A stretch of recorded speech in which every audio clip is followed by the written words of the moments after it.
தமிழ் உறவுகளுக்கு வணக்கம். நான் உங்கள் அன்பு தம்பி மசே ஸ்டாலின் பாரதி. நாம் தமிழர் கட்சி நடத்திய மாற்றத்தை விரும்பும் மக்களின் மாநாடு. இந்த மாநாட்டிற்கு நீங்களும் வந்திருப்பீங்க, நானும் வந்திருந்தேன். இந்த மாநாட்டுக்கு வருகை தந்து இந்த மாநாட்டை சிறப்பிச்ச அனைத்து தாய் தமிழ் உறவுகளுக்கும் எனது நெஞ்சார்ந்த நன்றிகள்.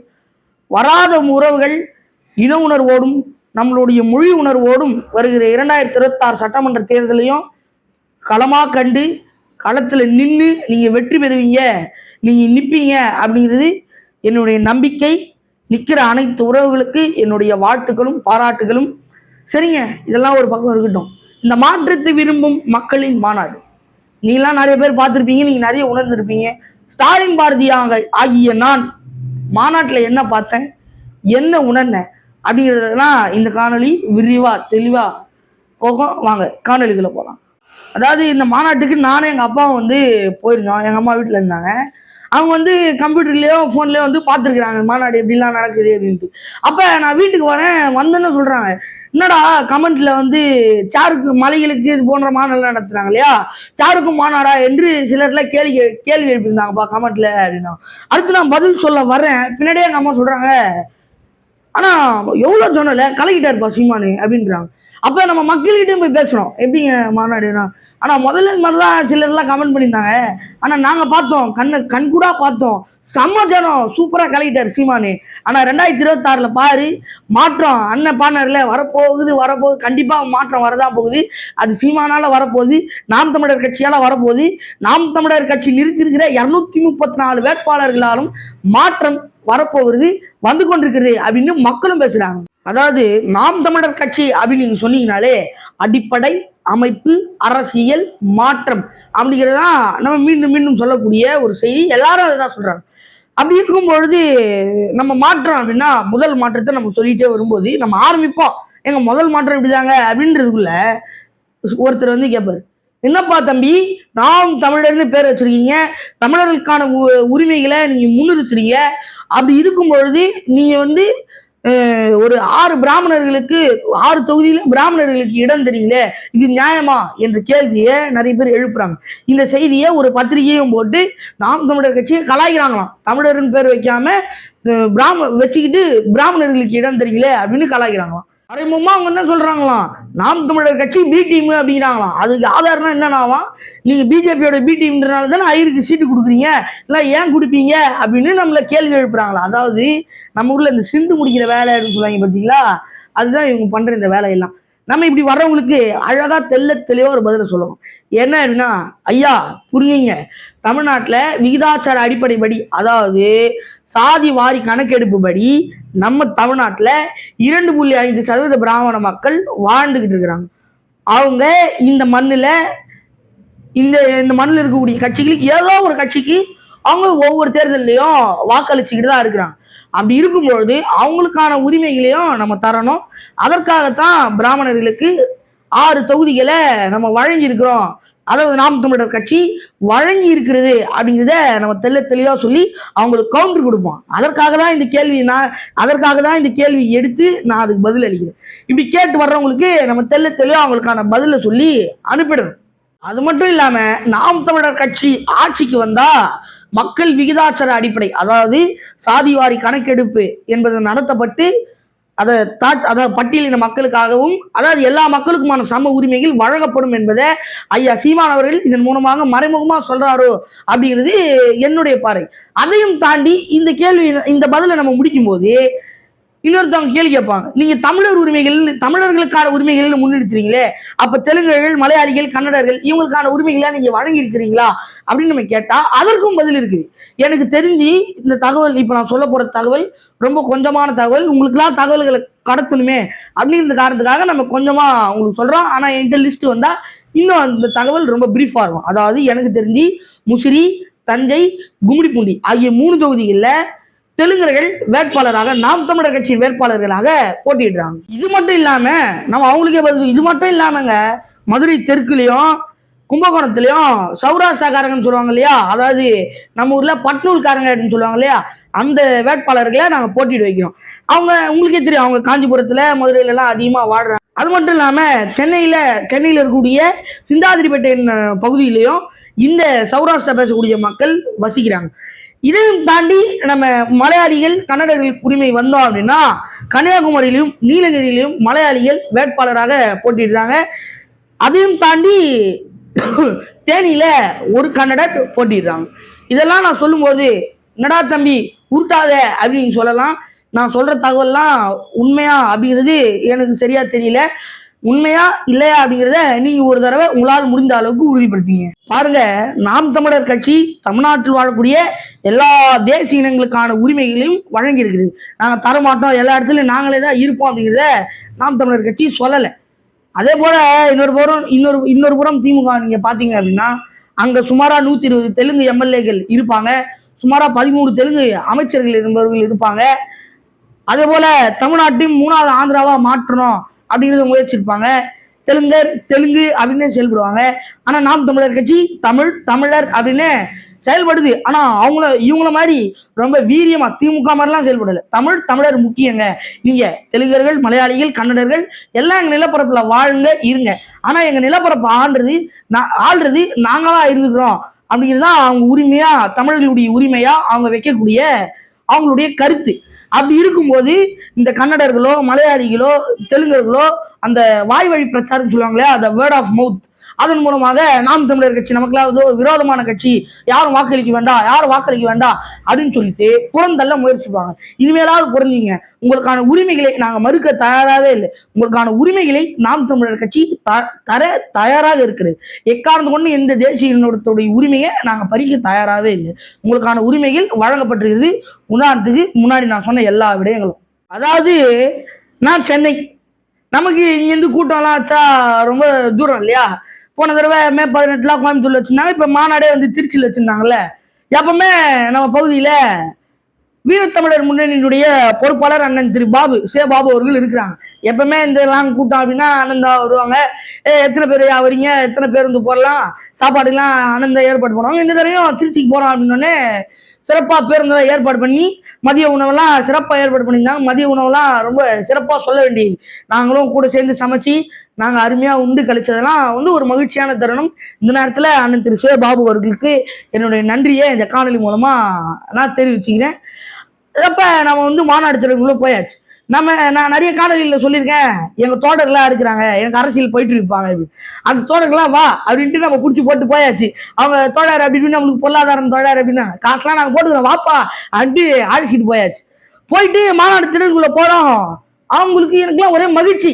என்னடா அப்படின்னா இங்க ஈவேரான்னு சொல்லி தமிழ் தலைவர்களை மறைச்சு வச்சிருந்தாங்க இல்லையா, அவங்கெல்லாம் நிறைய கூட்டம் வருதுடா அப்படின்னு எல்லா தலைவர்களையும் போட்டு வச்சிருந்தாங்க. சுமாரா நான் பார்த்த வரைக்கும் சுமாராக 200 தமிழ் தலைவர்கள் அங்க புகைப்படங்களாக வச்சிருந்தாங்க. ஒத்த வயதுடைய மாணவர்களுக்கு தெரியாது பார்க்கும்போது அவங்க எல்லாம் யாரு அப்படின்ட்டு. ஆனா எனக்கு பார்த்தோன்னே அவ்வளவு மகிழ்ச்சி ஆயிடுச்சு. ஆஹா, இளைய தலைமுறை எல்லாம் வராங்க, கம்பர் யாரு, இவங்க யாரு, அவங்க யாருன்னு தெரிஞ்சுக்கும் போது ரொம்ப மகிழ்ச்சியா இருக்குமே. அதாவது அயோத்திதாச பண்டிதர் யாரு, ரெட்டமலை சீனிவாசன் யாரு, அவங்க என்னென்ன பண்ணாங்க அப்படிங்கிற அவங்களுடைய வரலாறு எல்லாம் போடும்போது மிக மகிழ்ச்சியாச்சு. ஆஹா, அருமை, ஓஹோ, எங்க தோட்டெல்லாம் பார்த்துட்டு ஆஹா சிறப்பு சிறப்பு. அவருக்கு கிட்டத்தட்ட 70 வயது, 50-60 ஆண்டு காலமாக தமிழ் தேசியத்திற்காக போராடி வாழ்ந்து கொண்டிருக்கிற ஒரு நபரு எங்களை உட்கார வச்சுட்டு ஒரு 2 ரவுண்ட் அடிச்சுட்டு வந்துட்டு தோழர் வெளியில சொட்டுறதுலாம் சூப்பரா இருக்கு தோழர், உள்ள படம்லாம் அருமையா வச்சிருக்காங்க தோழர், உறுதிமொழி வேற லெவல் தோழர், தமிழ்தாய் வாட்டா சூப்பர் தோழர், சேர்லாம் முடிஞ்ச கூட்டம்லாம் முடிஞ்சதுக்கு அப்புறம் இருக்கைகள்லாம் அடிக்க வச்சோம். சூப்பர் தோழர், குப்பைகள்லாம் எடுத்து போட்டோம், அருமை தோழர் அப்படின்ட்டு எங்ககிட்ட சொல்லிட்டு இருந்தாரு. கூட்டம் அவ்வளவு அருமையாக. அது மட்டும் இல்லாம சீமான் அவர்கள் 234 தொகுதியில உள்ள எல்லா வேட்பாளர்களும் ஒரே இடத்துல அறிவிச்சுட்டாரு.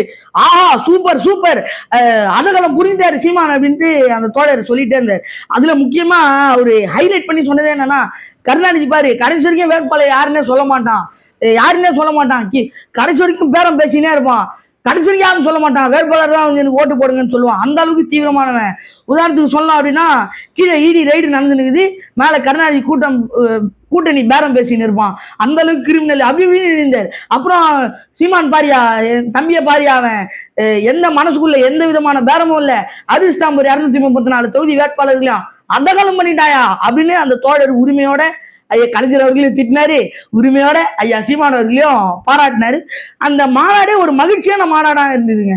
சரி வந்துட்டோம், ஒரு 2-3 மணிக்கெல்லாம் வந்துட்டோம், கொஞ்சம் நிகழ்ச்சி தொடங்குறதுக்கு தாமதமாயிடுச்சு, சரி பாத்ரூம் போயிட்டு வந்துடலாமே அப்படின்னு எந்திரிச்சு போனா போயிட்டோம். வரும்போது விட மாட்டாங்க, போறதுக்கே ரொம்ப சிக்கலா இருந்தது, ஒரே ஜனம் ஆயிடுச்சு. சரி போயிடலாம், போயிட்டோம். வரும்போது பார்த்தா மாட்டிட்டோம். அவங்க கேட்லாம் கதவெல்லாம் மூடிட்டு ரொம்ப ஜனமாயிடுச்சுங்க, சீட்லாம் காலி ஆயிடுச்சு, நீங்க போகாதீங்க அப்படி இப்படின்ட்டு ஒரே இதுவாயிடுச்சு. நாங்க 2-3 மணிக்கு வரும்போது இருக்கைகள்லாம் காலியா இருந்தது, ஆனா வெளியில வண்டிகள்லாம் நின்று இருந்தது. ஆனா கிட்டத்தட்ட நேரம் ஏற ஏற ஏற ஏற மக்கள் அப்படியே திரள் திரளா அந்த மந்தை மந்தையான்னு சொல்லுவாங்களே, மந்த மந்தையா மக்கள் வர ஆரம்பிச்சுட்டாங்க. கிட்டத்தட்ட அந்த திடல் முழுக்க நடந்துச்சு. நாங்க பேருந்து நிறுத்தும் போதெல்லாம் பேருந்துகள் கம்மியா இருந்துச்சு. ஆனா நாங்க வெளியில போகும்போது எங்களுக்கே அடையாளம் தெரியல, எங்கடா நம்ம பேருந்து நிறுத்தினோம் அப்படின்ற அளவுக்கு குழம்பிட்டோம். அந்த அளவுக்கு அவ்வளோ பேருந்துகள், அவ்வளோ இருசக்கர வாகனங்கள், அவ்வளோ மகிழுந்துகள், என்ன சொல்றதுன்னே தெரியல. அந்த அளவுக்கு ஒரு பிரம்மாண்டமான கூட்டமா இருந்துச்சு. இப்ப கூட சொன்னோன்னு வைங்களேன், 6 லட்சம் பேர் திரண்டிருக்காங்க அப்படின்னு சொல்றாங்க. ஆனா யாருமே காசு கொடுத்து கூப்பிட்டு வரல, தானா காசு செலவு பண்ணி வந்திருக்கிறாங்க. இப்ப அவங்க யாரும் குடிச்சிட்டு கலாட்டா பண்ணல, யாரும் வீரனை இறக்கல, யாரும் இப்படி இப்படின்னு கை தட்டல, யாரும் சீட்டு விளையாடல, யாரும் முக்கியமா ஒரு சேர கூட உடச்சிட்டு போல, ஒரு இருக்கை கூட உடைக்கல. எல்லாம் எத்தனை இருக்கோ அத்தனையும் பத்திரமா வீட்டுக்கு போயிடுச்சு. அவ்வளவு நல்லா மாநாடு நடத்தி காட்டிருக்கிறாங்க நாம் தமிழர் கட்சியை சார்ந்த எனது அருமை தாய் தமிழ் உறவுகள்.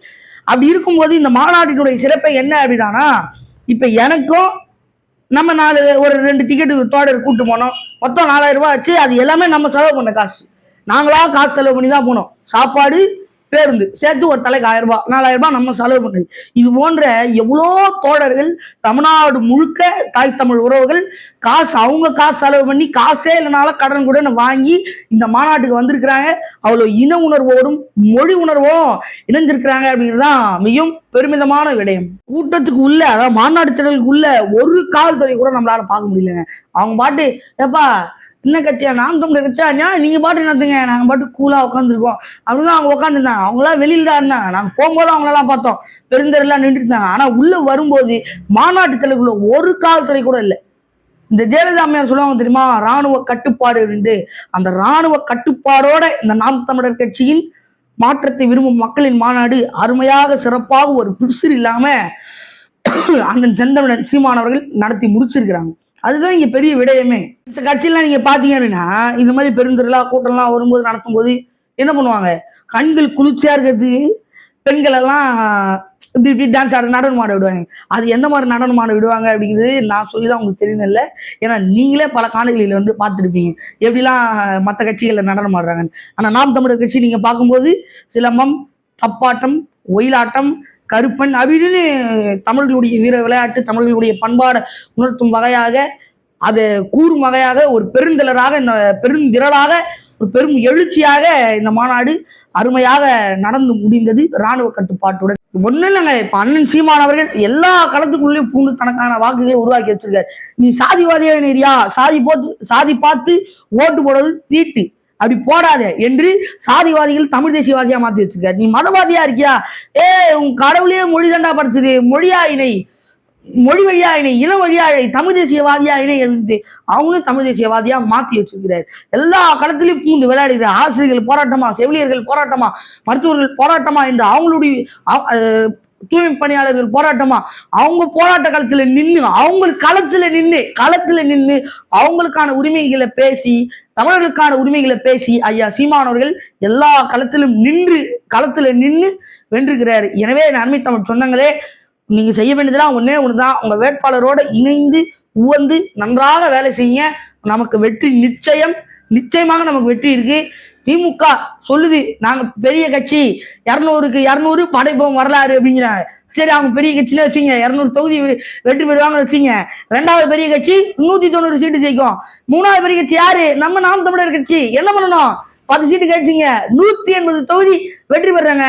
ஒண்ணு இல்லாம கூட்டணி வச்சு வெற்றி பெற திமுகவே 200 அப்படிங்குது. எத்தனை பேர் வந்தாலும் ஒத்தைக்கு ஒத்த வா அப்படின்ட்டு தனியா நின்று சண்டை போடுற நம்ம என்ன பண்ணணும், 180 தொகுதியா நாங்க வெற்றி பெறுவோம்டா அப்படின்னு தில்லா நிக்கணும். நேற்று வந்து எல்கேஜி ஸ்டூடெண்ட்லாம் நம்ம பிஎஸ்சி பஸ்ஸுக்கு உக்காந்துருக்கோம். நேற்று வந்து எல்கேஜி ஸ்டூடெண்ட்லாம் நம்மளை வந்து கலாய், ஒரு எம்பி வச்சிருக்கியா, எம்எல்ஏ வச்சிருக்கியா அப்படின்ட்டு. நேற்று பார்த்தா வேலூர்ல போய் அடிச்சிட்டாங்கம்மா அப்படின்னு அழுகுது. அது நம்ம அழுகுற கும்பலா? கும்பல் அழுகுற கூட்டமா? அழுகுறவங்களா? நம்ம நம்ம யாருனுடைய பிள்ளைகள் நினைவு இருக்குல்ல, நமக்கு தலைவர் யார் நினைவு இருக்குல்ல, அவர் அழுதா உட்காந்து இருந்தாரு, எழுந்து அடிச்சு அடியில உலகமே திரும்பி பார்த்ததுல பார்க்க வெப்பம் நாம் தமிழர் என்று முழக்கமிட்டா எப்படி இருக்கும் அப்படிங்கிறத காமிப்போம், செய்வோம், சிறப்பா செய்வோம். எல்லாரும் சொல்லுவாங்க உங்களோட கடவுள் இருக்கு, கடவுள் இருக்காரு, நீங்க வெற்றி பெறுவீங்க அப்படின்ட்டு. உங்களோட கடவுள் இல்ல, தமிழ் இருக்கு. உலகத்திலே தமிழ் தான். தமிழ் உங்க கூட இருக்கு. தமிழ் உங்களை ஆசீர்வதிக்கும், தமிழ் உங்களை வழி நடத்தும். உலகத்துல எல்லா மதமும் போதிக்குது கடவுளால் முடியாதது யாராலும் முடியாதது அப்படின்னு சொல்லுது. திருக்குறள் சொல்லுது, ஐயா திருவள்ளுவர் சொல்றாரு, தெய்வத்தால் ஆகாதெனினும் முயற்சி தன்மை வருத்த கூலி தரும் அப்படிங்கிறாரு. ஏய், தெய்வத்தாலும் முடியாது, உன்னாலும் முடியும்டா. எப்ப நீ தொடர்ச்சியா முயற்சி பண்ணலாம், முடியுதா இல்லையா பாரு, அது தெய்வத்தாலே முடியாது அப்படிங்கிறாரு ஐயா திருவள்ளுவர். எனவே கடவுளையே தோற்கடித்த ஒரு மனிதன் ஐயா தெய்வ புலவர் திருவள்ளுவர் அவர்கள்.